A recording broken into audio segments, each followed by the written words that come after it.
All right, everyone. Welcome back to Cool Times Podcast. We have a very exciting show. We have the luxury of having the man, the myth, the legend, Brian Lynch with us from the GCCA and CEBA. And we are going to talk all things CEBA. But first, before we dive in, want to thank all of our sponsors. Yes. All of our sponsors. And they're all CEBA sponsors. Are all CEBA sponsors. And that's what we're here to talk about. Absolutely. So shout out to Vapor Armor, Rytech, Versafoam, and Jamison. And Jamison, yes. Thank you. Absolutely. Yeah. Ladies and gentlemen, Brian Lynch, he is the Executive Director of CEBA, Executive Vice President in GCCA. All that sounds a lot, but Brian, we're going to get into all things GCCA, CEBA, talk about CEBA show, all the cool things going on within the CEBA show. You are a very busy man right now, so we appreciate this 30 minutes, and we're going to try to squeeze it all in. Ready, go. Welcome, Brian.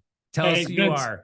Jenna, great. Thanks so much. It's a thrill to be with you today. I'm really thrilled to be on the Cool Times podcast. I know when I visited last year, I got to actually sit in your studio there and meet with you there. So looks like it's coming along well. I love the logo in the background. I think that was a new addition from the last time I was there. So congrats on your all success. I think both with the company and then obviously with the Cool Times podcast as well. It's an honor to be with you today.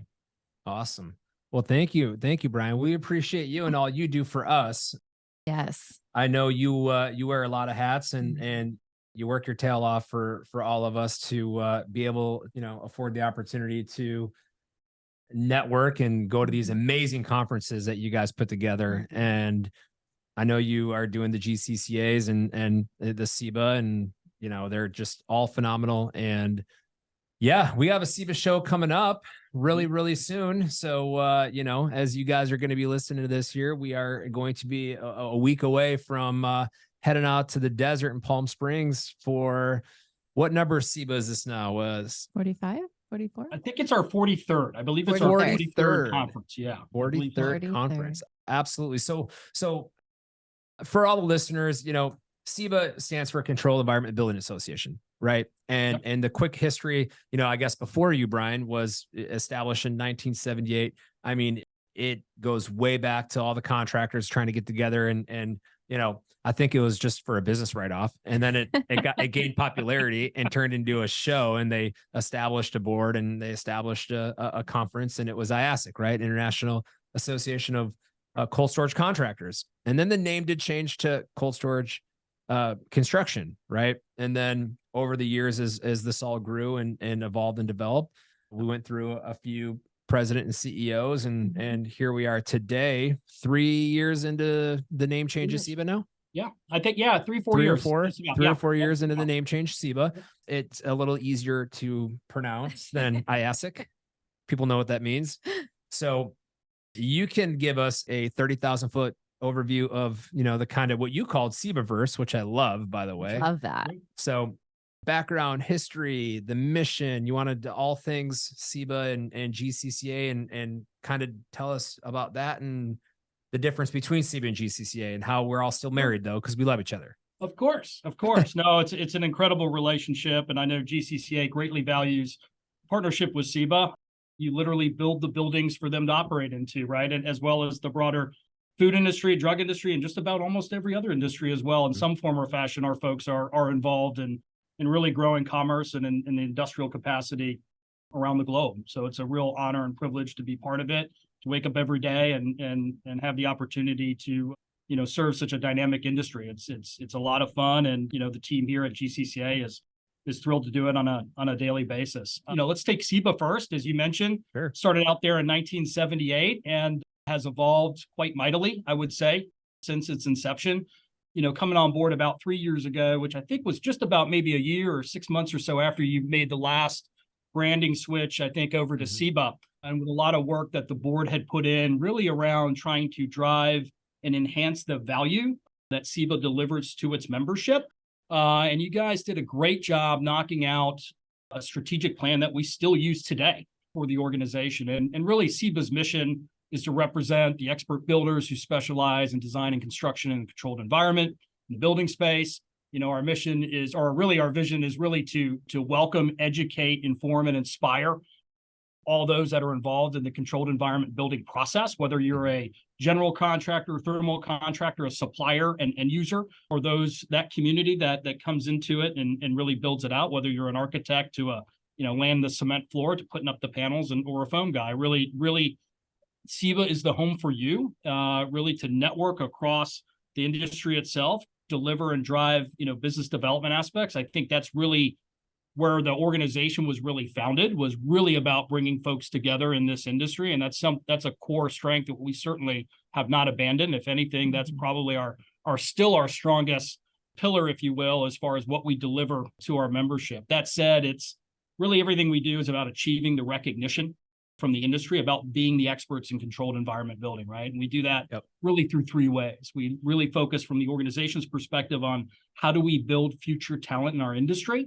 How do we promote the value that not only the CEBA organization has for all of its members and those that participate in it, but what do the end users get out of it that you're involved, right? The folks that you're building for, your ultimate customers are benefiting from the knowledge and the relationships that you're developing and the expertise that you continue to hone participating in CEBA and sharing that knowledge broadly across the industry and continuing to evolve it to meet the future needs of customers out there. And then lastly, and very much related to those first two, is just to continue to develop our expertise as an industry in the controlled environment building space. And again, whether you're a contractor, general, thermal, supplier, you name it, everybody has an opportunity to do all of these things and to achieve that recognition by participating in CEBA. And we do that, through our conference that we do in particular, that I know that we'll talk about, at length, which is growing very, very rapidly for us, which we're thrilled about. But we also have a number of committees that are very specifically focused, which we can get into in a little bit. But in those committees, those might have output like thought leadership or technical manuals that might go out that represent best building practices, design practices in the industry. It could be around building codes and some insight around how to comply and or navigate those effectively for your customers. Is just a couple of examples. Literally, CEBA and GCCA really wrote the book on literally how to build these buildings that are out there. And they're very, very focused on an ongoing perspective and developing that expertise and updating that expertise and evolving with the industry as it continues to meet more and more demand of a growing population around the world. Absolutely. I think as it relates to the relationship with GCCA, CEBA has been what we call a core partner of GCCA and the Global Cold Chain Alliance. For those of you that aren't familiar with it, we represent the cold chain, in particular, the 3PL warehouse and transportation industry. The Global Cold Chain Alliance has a board of warehouse executives and transportation executives that focus on lobbying issues, advocacy, just like CEBA, best practices in their space, talent development, all of those things that really help the 3PL cold industry meet the needs of their customers on a global basis. GCCA is very involved. And we do that by bringing them together, creating educational opportunities, literally training their folks from an operations perspective, and of course, advocating on their behalf as far as big priorities for the industry on a global level as well. Wow. That is a lot. That is a lot. Yeah, it's phenomenal what the relationship between GCCA and CEBA has, and all the staff is one and the same. I mean, they're all dedicated to our craft, and obviously warehouse and transportation is super important, but it's very important on how do you build these things and build them the right way and developing future talent and adding value to end users. I mean, there's so much that goes into these conferences and from an educational standpoint. And you mentioned these committees, right? So CEBA has committees and they're volunteer committees, and people ask us all the time, hey, Vince, how do I get more involved in CEBA? How can I be on the board? How can I do this? How can I do that? And our first, what we tell them is, hey, let's get involved in a committee. The door's open. You're able to attend a committee at any time during the conference. If you've never been to CEBA and you want to attend a committee, you're welcome to attend. You can be involved. You can sit in the back of the room. But as far as the committees, what are the 3 committees right now, and what does that look like? Sure. Well, we got a number of them. First, we've got. Are there more than 3 now? There are. We're evolving. We're getting there, and we're in the process of launching a new one as well. And got it. Okay, cool.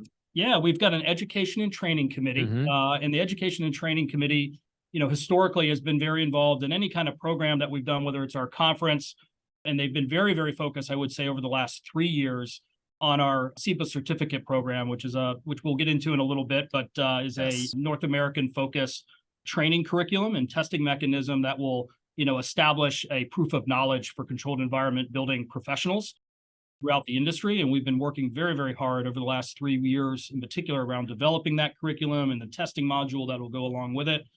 So they've been focused from that perspective, really driving that. I would almost say really building that future talent and developing the expertise pillars are very, very, center to the focus of the Education and Training Committee for CEBA. We also have a business development and marketing committee, and that's really twofold. We look at things, anything that we can do to grow and promote the association itself. How can we get more folks in our committees involved with the organization at our conference? How can we get more perspectives or key areas of membership, filled out, whether that's, automation or more contractors or other types of suppliers, et cetera. What kind of expertise can we bring in to grow CEBA from not only its own personal business, but really start to address the overall value proposition that members have being engaged with CEBA as well. So it's really a kind of a two-pronged attack from a business development and marketing committee perspective. Yep. We also have a joint committee with Codes Committee with GCCA and the warehouse folks over there. So it's exactly what it sounds like when you really get into the devil's in the details, and the codes, have plenty of devils in them. These professionals really take a hard look at codes impacting our industry. If there are perceived changes in codes coming in a particular region, they'll look at that, and we provide a lot of our expertise as an industry and can aggregate that and provide feedback to folks that are updating codes that are beneficial to our industry. So that's an active committee as well. And we're super excited. Late this year and then going into 2024, we're also launching an international committee.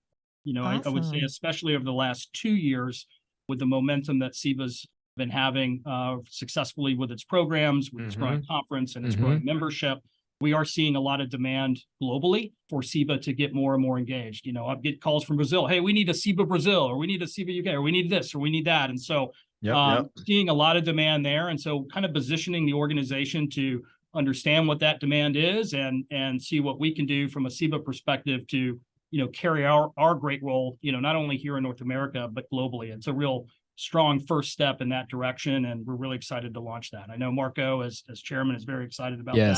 So those are from a committee perspective, and then obviously staying in touch, I think, with where we've come from and the tradition that is so important to the CEBA membership, to the board, and to the leaders.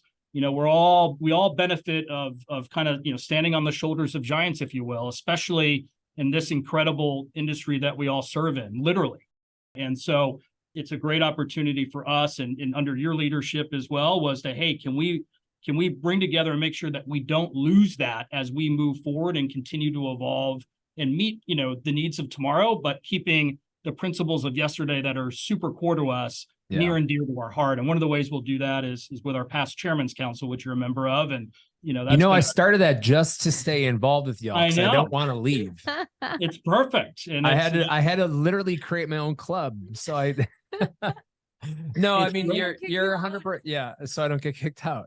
So you're 100% right. So, when I was chairman, I lost a year because of the pandemic. So I was a remote chairman, right. We didn't have a conference, which kind of got me off the hook for having to do public speaking for a year. Yep. Did one, and my last one was it Vegas? I think it might have been Vegas. That was and then after that, I had the itch and bug, this is fun. I actually enjoy being on stage and public speaking now. I used to hate it, and I was I still get freaked out about it. I do. I get nervous, but I'm like, man, this is really cool. But anyways, I want to stay involved.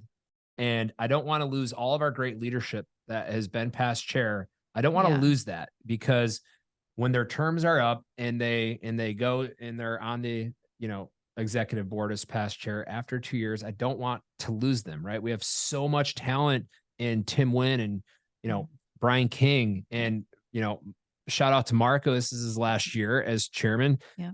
What a phenomenal guy and super knowledgeable. I don't want to lose him. Past chairman's old school past chairman's Dean Saul, right.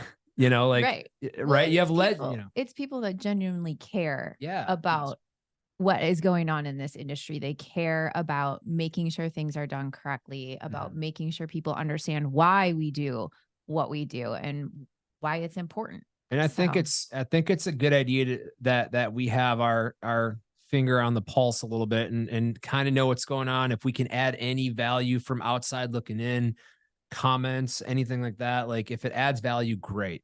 So that was the main reason I really wanted to work with you. I'm like, man, we got to make some type of little past chairman's deal here where we can still be involved, and be invited to cool places. Of course. Yeah. For sure. It's that past chairman's council is incredibly valuable, and I think instrumental in all of CEBA's future successes. I mean, you mentioned two great guys there, Brian King and Tim Wynn. I mean, the work that they did underneath their chairmanship around setting that strategic direction where you were officer as well. And part of that it's our roadmap that, as you know, that we use today currently. And it's just how do we make it more impactful? How do we grow the influence of CEBA?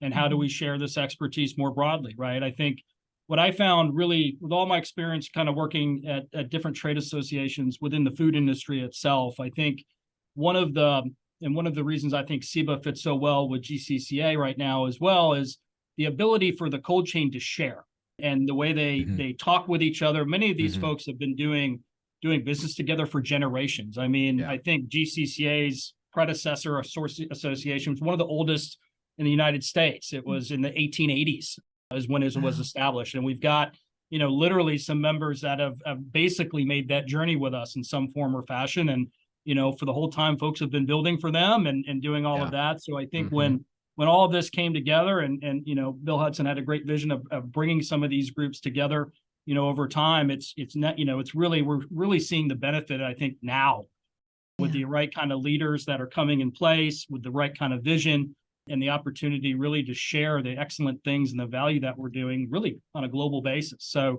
really excited to be part of it. And the past chairman's group is a huge piece of our success moving forward. We benefit greatly. We have a past chairman's council on our GCCA side as well. And it's been hugely instrumental, especially, coming on as a new executive 3 years ago, having that kind of network to help us, avoid maybe past mistakes or really understand our vision for the future and help get it there. So it's been phenomenal. And it's my favorite moments is with the past chairman's councils themselves. So it's been a lot of fun. Thank you for starting. We definitely have fun. You made you mentioned when you came on 3 years ago, you brought on, first off, we're so lucky to have you. I mean, you work your tail off, you kick ass for us, and you bring so much experience from your past life to what you're doing now. Can you tell our audience a little bit about what your background really was? And once you explain it,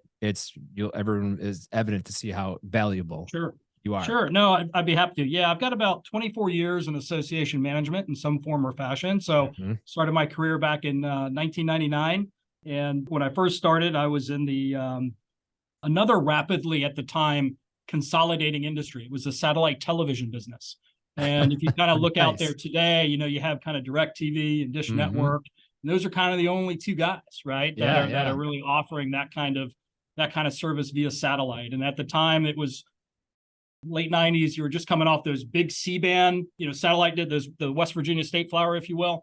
Oh my goodness. They were just coming out of that and then consolidated from, 5 or 6 or 7 companies basically down into the 2. Wow. And so I got a really unique experience working for this group and then working for an association in a consolidating business. Wow. So really had to think on your feet, be very nimble and figure out, hey, how do you grow despite all of those things? And, I'll never be a fan of complacency as a result of my first experience working. You can either kind of give up or you can continue to fight and grow it and figure it out and great things happen. And so, those were some lessons that I learned there, but I started my career there as the assistant to the president, kind of worked my way up to run Wall Street conferences and things like that. And within 6 years, I spent a couple of years at the luxury travel company for a startup company right before the housing market, right before kind of, I would say really the 08 implosion, as real estate was starting to go down before that. And that's what got me to go back into associations as that market was kind of coming down. And I realized I'm not going to get rich off this startup experience. I started looking at, hey, what are some other opportunities out there? And that's where I got involved with the food industry. And I had a really transformational assignment at the Grocery Manufacturers Association, or a couple of them, and some incredible leaders there, which I really learned from, and worked very closely there with chief customer officers of all the large processing organizations, the Crafts, the Procter & Gamble's, the Cokes, the Pepsis, General Mills, Kellogg's, you name it. Pretty much anything you've seen in the grocery store, those were our members there, and had a lot of experience working with them, understanding their sales issues and, collaboration issues between big retail and some of their supply chain issues and how to solve those. So got really, really exposed to some great education there and some great career advancement opportunities, and ultimately ran all of their biz dev and their membership program and all of that. And then was recruited away to the National Grocers Association, where I served as their vice president of industry relations for 3.5 years and dealt with their membership and business development and had a fun time growing that business as well. And then was recruited away over to the International Food Service Distributors Association, where I really got exposed to a lot of distribution and warehouse business and operations. Had a little bit of that at National Grocers with independent retailers and wholesalers, obviously. But is that when you walked our trade show in Chicago? That I think I was at National Grocers Association at that time. Yeah. I won't creep in our conference. I was able to cut on the floor there, but creep in our conferences. We were running GCCA in June in Chicago. This guy's walking our trade show, being like, "Wow, man, I was checking it out. We can help these guys. We can sort it out." So then I got the call here, and it looked like an incredible opportunity. It was a unique time. It was mid-pandemic. I think I started July 6th of 2020. And literally my first day, I had my boss put on my desk probably I would say an existential contractual pile on my desk that we had to kind of work through legally and kind of work that out. Those are future hotel dates. Those are vendor agreements of things that were not going to happen moving forward. And so, that was kind of my first day at GCCA, and really the rest is kind of history. We've had a lot of fun. Wow. My goodness. Recruiting the talent that's come in here, repositioning the organization for growth.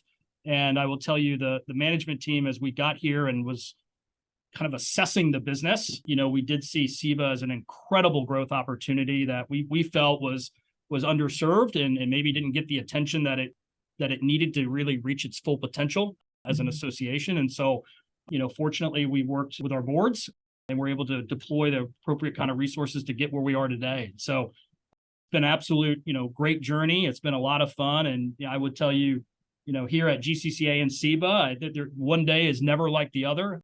It's a unique opportunity and challenge. No matter welcome how to cold storage. Yeah, exactly. Right. So, and I will tell you, when I was even in my GMA days, I wasn't even aware of kind of this segment. I mean, I was, but I wasn't. Right. It's until you kind of put the microscope on it and really see, what's under there. It's incredible. It's just incredible, and it's been a real fun to be part of it ever since.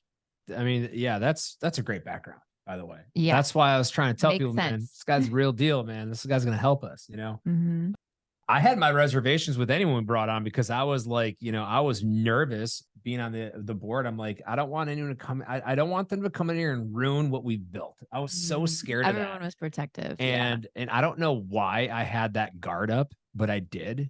And I should probably apologize to you now for it.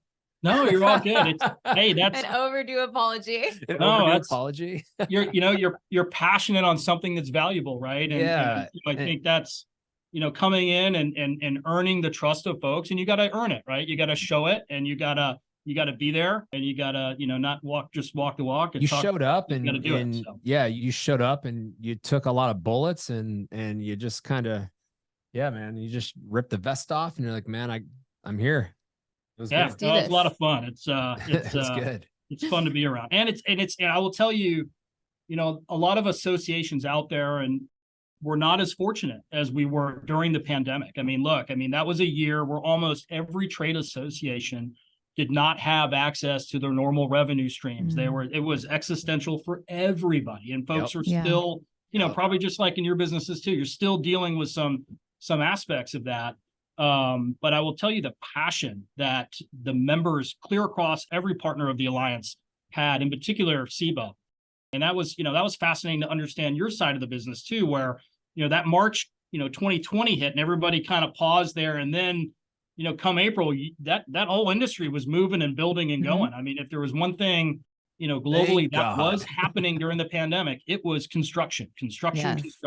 Yes, so it was great to be part of that. And look, you guys couldn't stop. We couldn't stop because we all have customers that didn't stop, right? They didn't have no food was able to move if everybody was working from home, right? And so we had a little bit more demand on our end too, from a trade association perspective, to get up and to get out there quicker than the vast majorities that are out there. I think, I know we started doing meetings again big meetings as early as, October 2020. And I think it was us and like a sheriff's association. We're like the only ones in the country kind of doing it. And, but we're glad we got out there and we're out there because our members are working and they expect us to be, on point for them. And we certainly were not going to let them down. Yeah. So one of the committees you brought up, education and training, and a big part of that committee was really launching the CEBA Pro certificate, which I want to dive into real quick here, try to run through. There's a lot to talk about. So shout out to, Scott Command, right? I mean, that guy just, he did so much work here. And that guy's name deserves to be said and recognized, man. That shout out to you, Scotty. I'm sure you don't listen, but I'll make you one day, and congrats and on all your success too. But shout out to you for your hard work in that. CEBA Pro, CEBA Cert. This is a very exciting thing because we have a lot of people that build schools and not cold storage that want to build cold storage and they want to get into it. And they want to get into it. There's nothing wrong with that. But, we find a lot of times where we would go in and kind of, clean up some of the messes they made, if I'm saying that as polite as I could. And that's one way to put it. So, we want to make sure that our end users are the value to the end users are it's being had here at CEBA, where we do our job up front to make sure that all of us are educated on cold storage construction and how to build control environments the right way, so we can, deliver that knowledge to our end users through contractors. Well, and I think it's so that those end users can trust that when they're hiring someone with a CEBA Pro certificate, that they know they're getting someone who is dedicated to continuing to educate themselves on what's happening in cold storage, because this industry is growing. And so that means change, right? Change comes with that. And so you guys are on the forefront of that. And I think that's what the CEBA Pro will also help send that message. 100%. So Brian, why don't you dive in a little bit and tell us as much as you can and allow to tell us about this new program? Sure. No, we're excited. And as you know, Vince, we've been talking about this and really evaluating opportunities in this space with the board for a number of years. But part of that effort, I would say maybe about 3.5, 4 years ago, a task force was developed to look at a job task analysis. To your point, look, nobody benefits, whether it's current end users today that are operating in the space, whether it's any CEBA member that's building buildings today. Any bad building, any bad build, any real issue gives us all a black eye. And so, I think one of the reasons that GCCA and CEBA and all the core partners are very, very sharing with each other, and because they have this absolute focus on quality, because if you don't have it, it hurts all of us. And so this is really where the CEBA, I would call it the certificate program, really was born.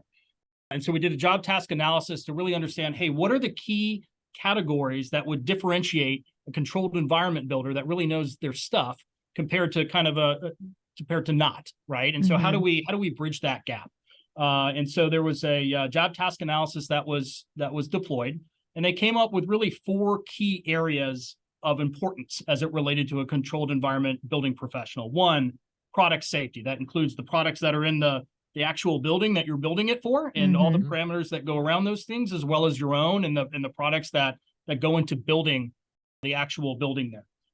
Just a base general understanding of building and design concepts and things like that, which are universal to many, many builds that are out there. Then in the third one, we get really deep around specifically what is the controlled environment knowledge around the systems, how do they interact with each other in particular. That's where the rubber meets the road. And I think that's, clearly where we're hearing a lot of our members where that expertise just doesn't transfer over if folks don't have rich experience in this area. And then we also looked at, energy, right? For all of our customers, our members, your customers, energy depends on the day, whether it's labor, maybe it's energy, it could be their largest cost or their top 3 costs for sure.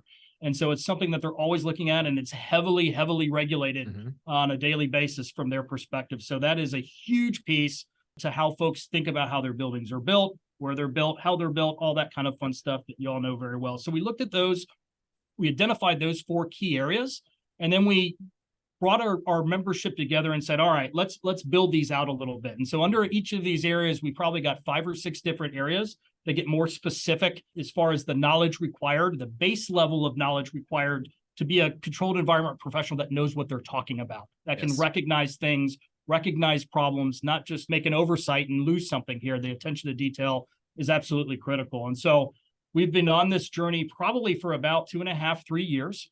We've been developing a curriculum in each of these 4 key areas. And side by side with that, we also developing a testing mechanism as well, basically a proof of knowledge. Yeah. And the product that we will be launching in 2024 is going to look like a 3 or 4 day training program that will go through this curriculum, and there'll be a test at the end that will inform everybody kind of the key best practices, the key considerations, regulatory and compliance issues, and more importantly, where to get this information.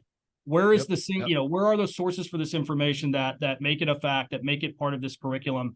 We're bringing all of that to bear in this program. So, hey, when you're gone through this class, when you've passed the test, not only do you have the requisite knowledge, you know where to get and you have access to these materials moving forward. So you are, in effect, benefiting and making the industry better from the second you go through this class and you get on that first job after obtaining some of this knowledge. Mm-hmm. I've looked at a variety of drafts of these tests. This is like our bar exam, if you will. This is not an easy test, right? And it was developed, the important thing here, this is developed by the industry itself. So we've had folks, general contractors, thermal, top recognized suppliers and experts in each of these key areas, developing the curriculum and moving that forward. So we're at a point now, and we're going to be talking with the board that, hey, basically we are done with the industry portion of this, and we're going to be moving on to the business model portion of this, which is a launch of these programs and these classes in Q2 and Q3 of 2024. And we're going to begin our process of, going out and getting the appropriate instructors, facilitators, and all of that, and creating deep benches of experts that we can deploy on this. And I would tell you, really, you kind of ask, hey, well, who is this for? Who would benefit from this class? And we've had a lot of discussion at the board here. And where we're going to be launching the program is a focus specifically around general contractors and thermal contractors initially. And we're thinking the right kind of candidate. It'll ultimately be up for the member company to decide who they're going to invest in and how they're going to, deploy them there. But our general guidance is it probably makes sense for somebody that has roughly about 5 years experience. You want to invest in them. They've been on a number of controlled environment projects already, so they won't be completely lost taking the class, and they can add value to it as well. One of the things that benefits that we see, certainly on our institutes with our foundation, is the opportunity for these students to get together and learn from themselves as part of that classroom experience as well. And often, in many cases, some of these folks have not been integrated in other classes or have met with some other industry folks. So there's a benefit of bringing the industry together and learning from themselves as part of this classroom experience as well. So that's really kind of where we're focused. We're looking at anywhere from superintendents to key project managers, coordinators, project engineers, pre-construction directors and things like that. Anybody that has their finger on the pulse that you want to show your clients, we've gone the extra mile to be in alignment with best practices as it relates to everything that CEBA has to bear, the authority around building the greatest buildings in controlled environment industry. This is where we've got. So it helps you differentiate your firm with your customer base that is out there. It's a great retention and development tool for those superstars in your companies that you'll continue to invest in their careers and make them better and make your organization better down the road. And ultimately, we want better buildings and continue to raise the quality level across the globe as it relates to what we're delivering to customers, right? And I think creating this mechanism over time, I think we've got a good vision of it, over the next 2 to 3 years here. I think it will eventually, it will have its own life and it will continue to evolve. And I think it's going to create something that is, we can't even foresee today. I don't see any real drawbacks with it. I know the board is very passionate. As I've gone around the country talking about the program and hyping it up a little bit, it's been nothing but positive responses out there in the different regions, especially here in North America. So really excited to get this launched. We'll be talking through the business plan with the board and hopefully announcing to the CEBA attendees our plans for a successful 2024 launch for it. That's exciting. Freaking very exciting. It feels like a game changer for sure. Yeah. Congrats on that. That's awesome. Yeah. We're looking forward to hearing more about it in Palm Springs. No, it's incredible. And to your point, Scott Guimond did an amazing job really over the last 2 years, really leading that. He spent a lot of time, effort, and energy. It was very much if you think about all the knowledge and you think about all the different, it's so much. And it's, it took a lot to kind of get to where we are. And again, this is just the beginning. So really hats off to the task force, to the education and training committee, to all the folks, all the contributors that made a really, really big deal. We had a great meeting here in June in DC and really started to put it together. And it's really a testament to how this industry comes together and really elevates, the value in the game and making sure how much we care about our customers and we care about the quality of these buildings that are going out there and, so crucial to our food supply, our drug supply, and everything that keeps us thriving as a globe. That's exciting. Much like I'm excited about how with the growth that CEBA's had, just even in this past few years, there's now this focus on recognizing women in CEBA.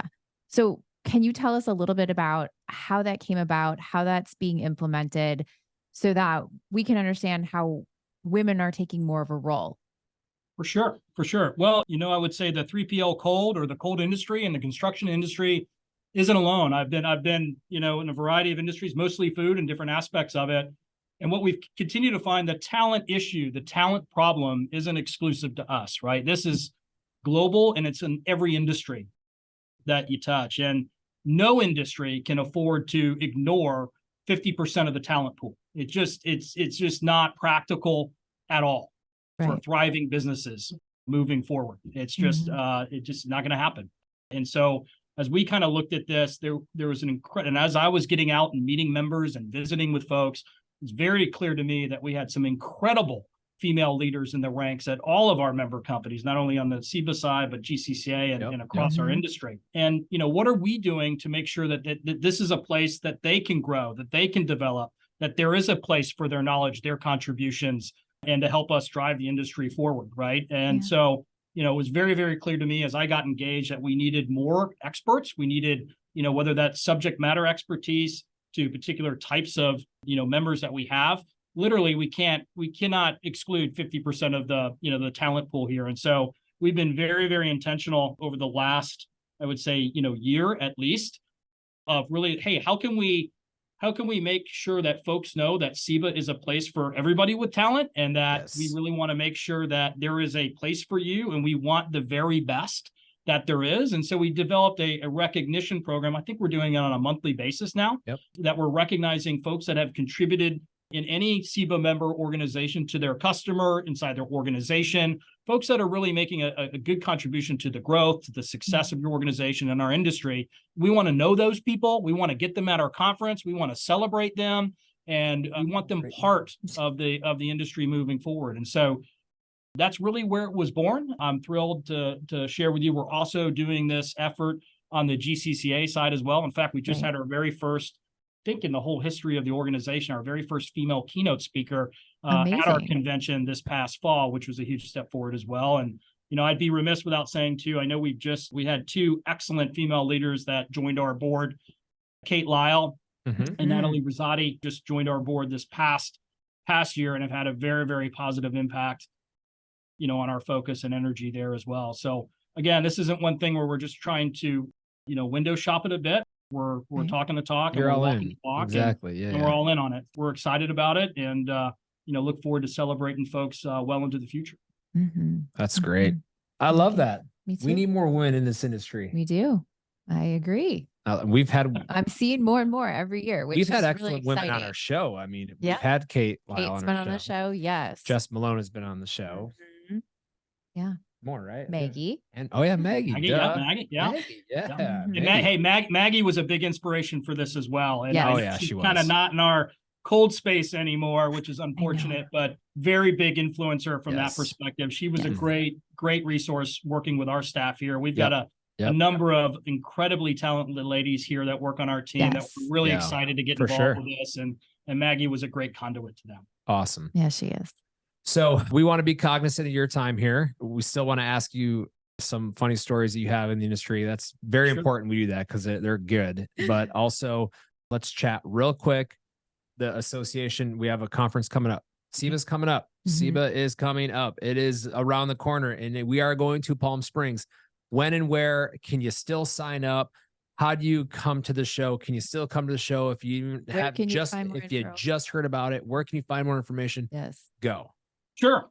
So November 11th through the 14th, we'll be at the Omni Rancho Mirage in right outside in Palm Springs, right there. So we're very much Rancho Las Palmas, excuse me. Yes. So we're very much looking forward to that.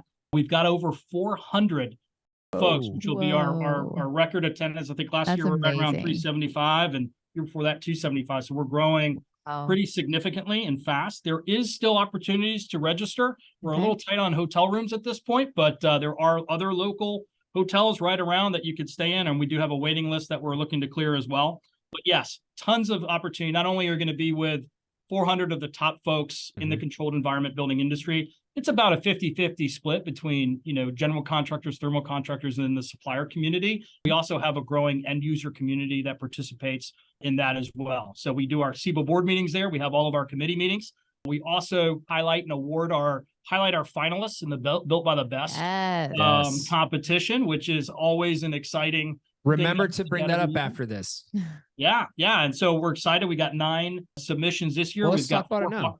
Yeah, we do. Yeah, we got 4 finalists that will be presenting at the conference. So we're excited about that. And then we'll award it in our last general session there. And then we'll celebrate all of the submissions, through the GCCA Cold Facts magazine. We've got signage that recognizes everybody there. So anybody that participates in this award program, even if you're submitting and you don't win or you're not a finalist, there's a great opportunity to get profiled just in the broader, cold chain industry by even just participating in the competition. So really excited about that. There's 2 categories. Last year we started a under $35 million category, which is really around kind of renovations or add-ons and things like that, or some of our more global, maybe smaller facilities out there or smaller projects had an opportunity to compete. So we're excited with that. And then we have our over 35 million category as well. So we'll award 2 winners this year on the final day of the conference there in Palm Springs.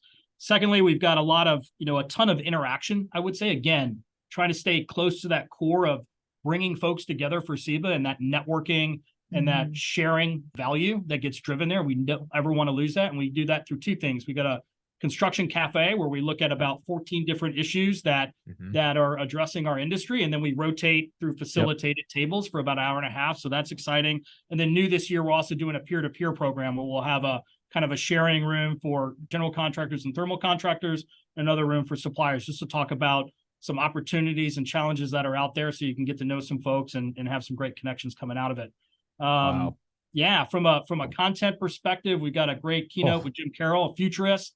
We've got a industrial real estate update with CBRE, so we're excited about that. And we've got I know Kate will be talking speculative cold storage market in a breakout. We've got Natalia who's talking about sustainable building practices as well. We've got Primus talking LED certification and some more sustainable building practices. We know that's becoming more and more of a customer demand out there. So nothing short of fully packed, and anything that we can do to entertain and keep our 400 closest friends educated, inspired, and focused on the future.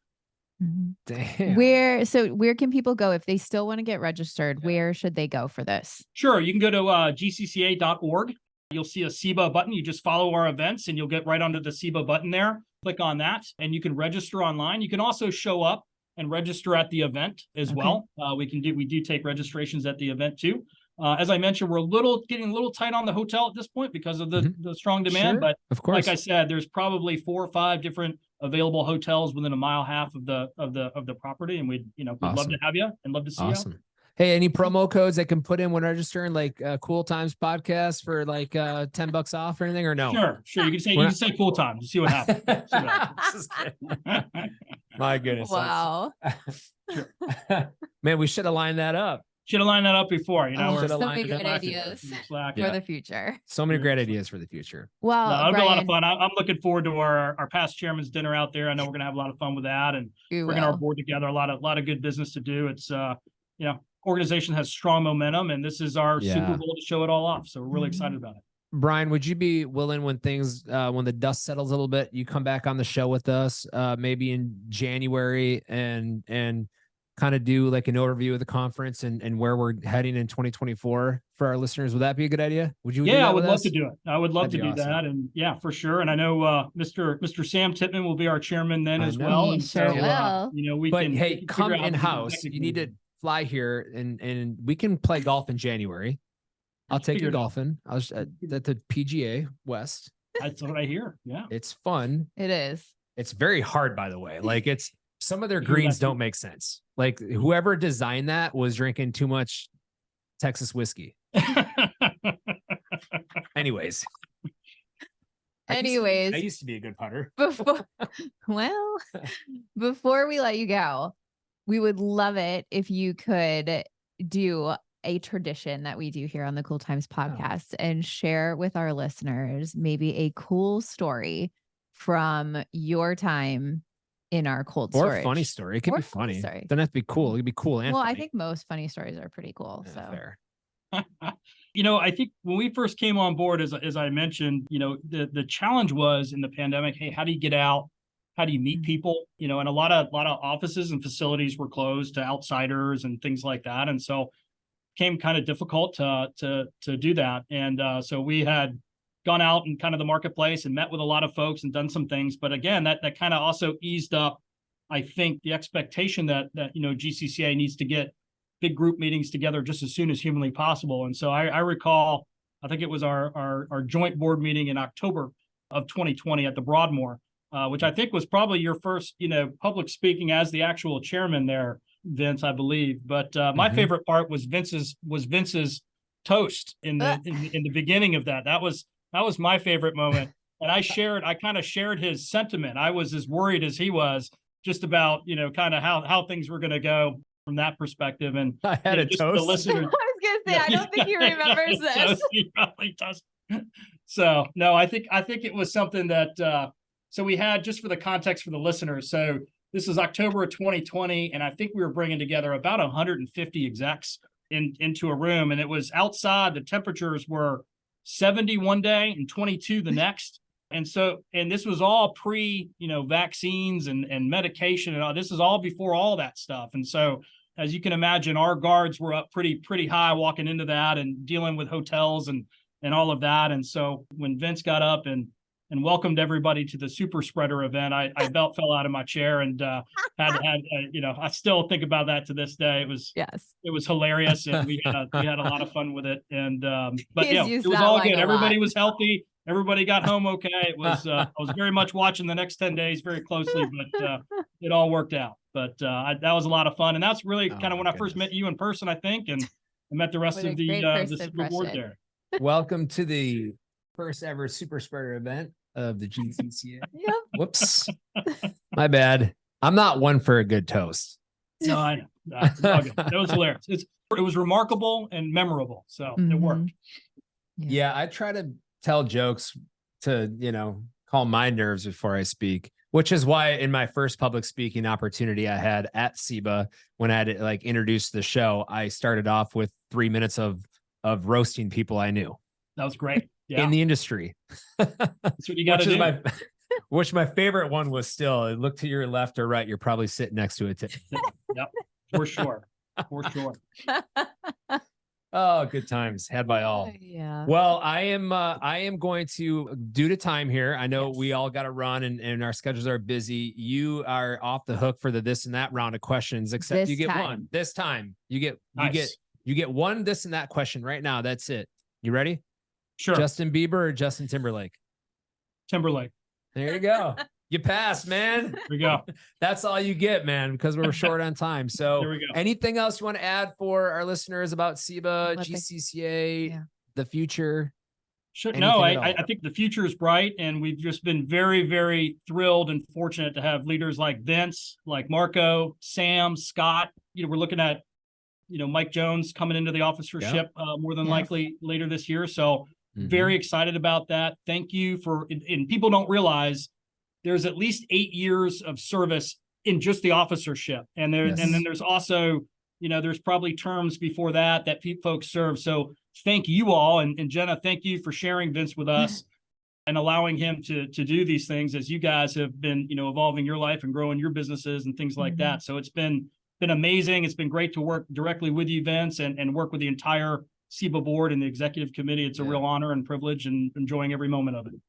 Yeah, well, thank you. Ladies and gentlemen, Brian Lynch from the GCCA and CEBA, man, we appreciate you, and you will be back on our show. We are going to recap all this good stuff from the show and kick off our 2024. How's that sound? Sounds great. Let's do it.